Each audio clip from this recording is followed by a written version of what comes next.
Order! Order! You are an incorrigible delinquent at times.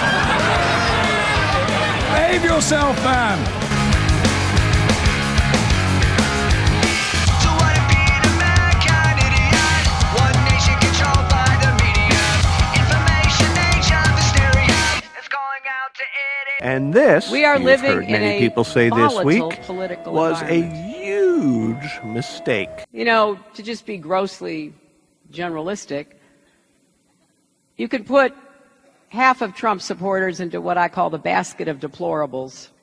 Hillary Clinton speaking last weekend at a fundraiser in New York City. Racist, sexist, homophobic, xenophobic, Islamophobic, you name it. And unfortunately, there are people like that. And he has lifted them up.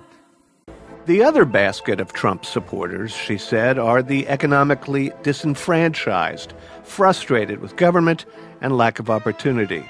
But never mind that. This is a horse race, and by running down tens of millions of Americans, the front-runner stumbled. Sure, the number 2 horse has built his entire campaign on disparagement, but look, the robot in pearls was caught generalizing.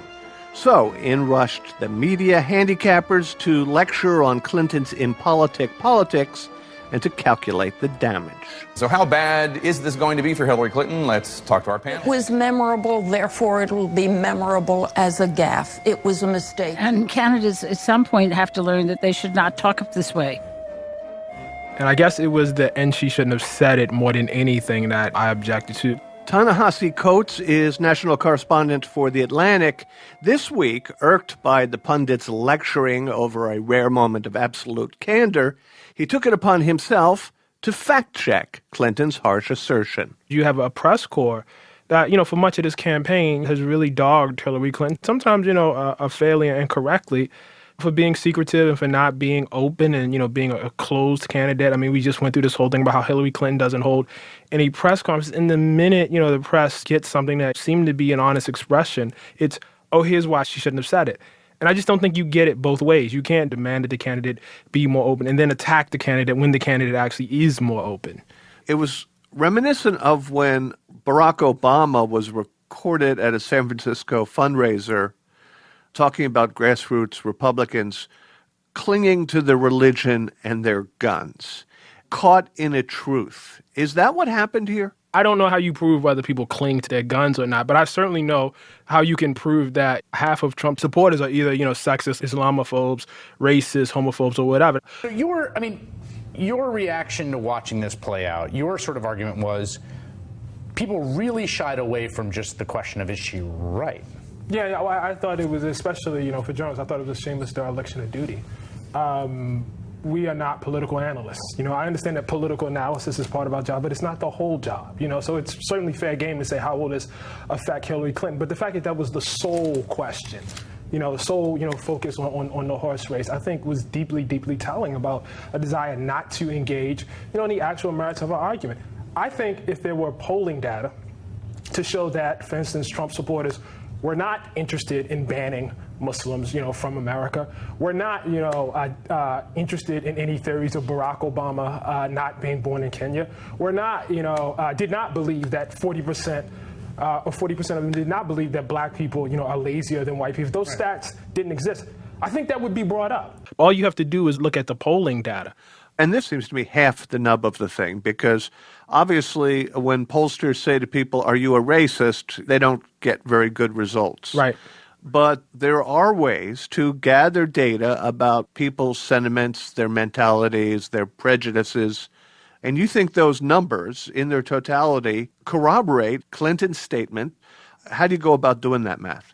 There's statistics that I cited in my article that say, for instance, 40% of Trump supporters think black people are lazier and more violent than white people. 60% of those adamant Trump supporters associate immigrants with criminality. Nearly half of Trump supporters describe African Americans as more violent than whites. The same proportion describe African Americans as more criminal than whites. 40% describe them as more lazy than whites. I don't know how you have a debate about that, but I guess one can debate whether or not it's racist to think black people are lazier and more violent than white people. I tend to think that makes you racist. The majority of Trump supporters support this insane idea that we have no proof of at all, that the president of the United States was not born in this country. A PPP poll that showed that 65% of Trump supporters believe that President Obama is Muslim. 59% believe he was not born in the United States. An even larger majority support the idea the president of the United States is a secret Muslim. Close to around 50% of Republicans support the idea that Muslims should be banned from the country. I don't have much of a problem making an argument for racism or Islamophobia based on that. I don't find that too controversial.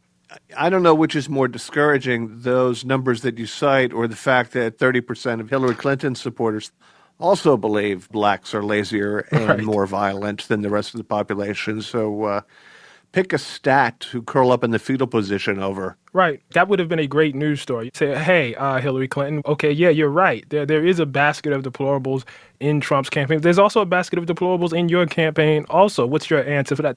That at least would have engaged with the math of it, as opposed to acting like the math didn't exist at all. Well, it's a lot easier to go on TV or to knock out a column or blog post that says this was politically disadvantageous and stupid than it is to go into polling data. Mm-hmm. How difficult was it? I think I might have took 2 minutes on Google to find most of these stats. This entire campaign season, this has been of great interest to a lot of people. Jonathan Chait pointed out only, a few months before, the Wall Street Journal were publishing editorials condemning the Trump campaign for the massive amount of racism and bigotry that they found. Hillary can't be running around the country insulting and generalizing about large groups of people. That's Trump's vibe. He's actually got explicit support from white supremacist groups. Open racism in the campaign from Donald Trump. Donald Trump has fueled his campaign with xenophobic, racist, bigoted, and violent rhetoric. Then when Hillary Clinton said it, suddenly there was some sort of problem. So it's not like this isn't a topic that people haven't been looking into the whole time. I just think there's a distaste for it.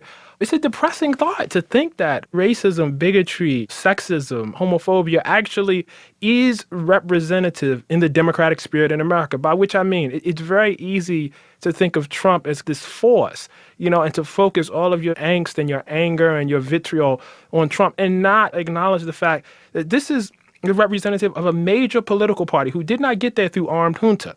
It actually got there through people voting for him, which means that there's some people who are actually hearing all that hate and bigotry, and it accords with something that they believe deep inside of them. That's hard for people to think about. Hillary put bigots and the sort of industrial despairing in two different buckets. Now, some of those folks, they are irredeemable, but thankfully they are not America. But the other basket,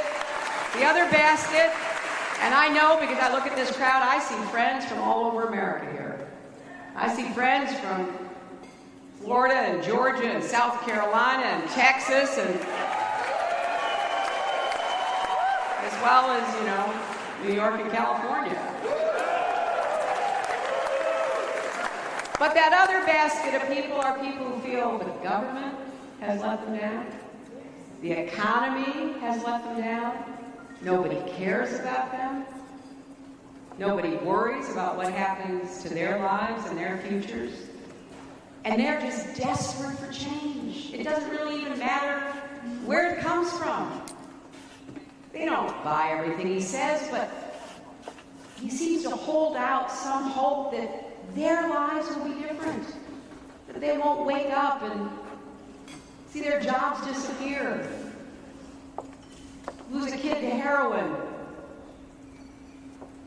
feel like they're at a dead end. Those are people we have to understand and empathize with as well. Was she even right to do that? Yeah, that's a great question because she cleaved it to as there is this neat separation, right, between those who are struggling and those who are, motivated by bigotry. But I don't have any data to prove that.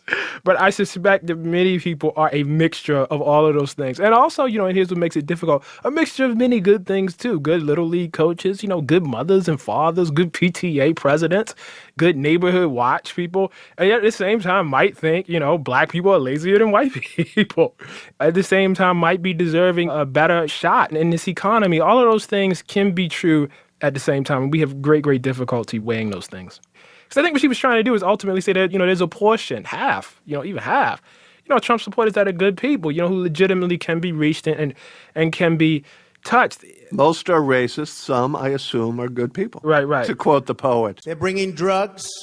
They're bringing crime. They're rapists. And some, I assume, are good people. Right.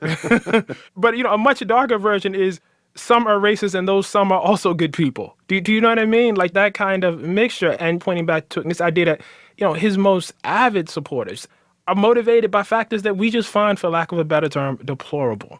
That's tough. That's a tough world for politicians to live in, definitely.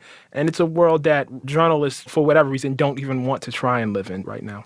And finally, is this just yet another smoking gun of the false equivalency problem, wherein the press, in order to show that it isn't in the tank for Hillary Clinton, meets out public opprobrium, right, just to show that it's some sort of independent force? That's definitely part of it. I mean, I think one of the real challenges that the press has is this notion of objectivity, which is, a real thing. But it was made for a world where you can take both candidates seriously, or where they exist within a realm of respectability.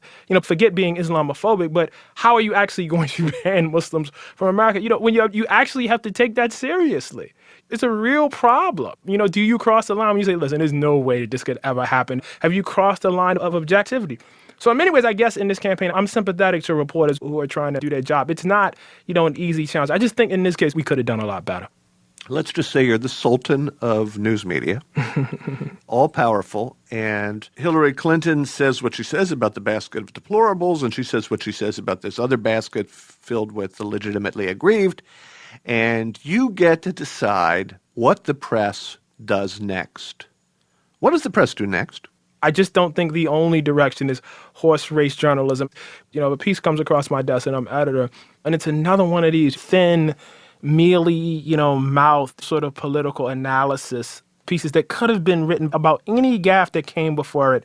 I just don't want to see that at all. Yeah, I think it's an app. Yeah, that's what it feels like, right? That's what it reads like. It reads like it's an app. Ta-Nehisi, as always, thank you very much. Thanks for having me. It's a pleasure as always. Ta-Nehisi Coates is national correspondent for The Atlantic and author of Between the World and Me. Okay, we are going to need a bigger basket.